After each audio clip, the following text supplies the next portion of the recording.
इसका फॉर्मूला होता है लैम्डा बराबर h/p। इसे हमें प्रूव करना है। तो इसको प्रूव करने के लिए हम दो समीकरणों का प्रयोग करेंगे, दो सिद्धांत का प्रयोग करेंगे। पहला सिद्धांत हम लोगों ने इसी पाठ में पढ़ा है, जिसका नाम है मैक्स प्लैंक का क्वांटम सिद्धांत। तो लिखेंगे मैक्स प्लैंक के क्वांटम सिद्धांत से। तो मैक्स प्लैंक का क्वांटम सिद्धांत हम लोग पढ़ा है, उसका फॉर्मूला होता है E बराबर h। ये समीकरण एक हो गए। दूसरा हमने आइंस्टीन का समीकरण पढ़ा है, आइंस्टीन का नियम पढ़ा है, आप आइंस्टीन का सापेक्षता सिद्धांत पढ़ा है। तो आइंस्टीन सिद्धांत क्या कहता है? E बराबर mc²। ये आइंस्टीन का समीकरण है।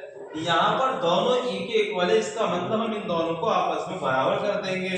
तो समीकरण 1 व 2 से हमको क्या निष्कर्ष प्राप्त हुआ कि mc² जो है आपका h/nu के इक्वल हो जाएगा। और यहाँ से हम m का मान निकालेंगे तो m बराबर हो जाएगा h/c²। ये हमने m का मान निकाला है। हमें यहाँ पर ये सूत्र स्थापित करना है। तो यहाँ पर h एक नियतांक होता है, मान सब जानते हैं, इसका फिक्स होता है। कितना होता है? 6.6 गुणा 10⁻⁻⁴ जूल सेकेंड।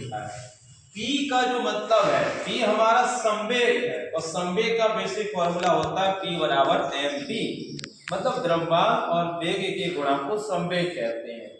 तो हमें यहाँ पहले संवेग निकालना पड़ेगा।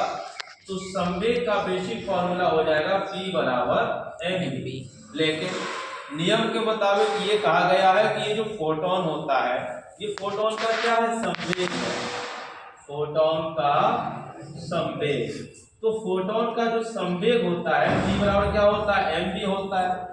नियम के मुताबिक ये कहा गया है कि जो फोटोन होता है वो प्रकाश के वेग से चलता है, इसलिए यहाँ पर जो वेग होगा वो कितना हो जाएगा? c हो जाएगा, क्योंकि प्रकाश के वेग को हम c से निरूपित करते हैं। तो देखा जाए यहाँ पर हम b की जगह c लिखेंगे। इसमें अब m का मान लगा दो। तो m का मान रखने पर, तो m का मान अभी हमने निकाला था, क्या आया था? h/c² गुणा में क्या था? c। अब एक c हमारा कट जाएगा, हमारे पास क्या रह जाएगा? h/c। हम जानते हैं फॉर्मूला कि न्यू बराबर होता है c/λ।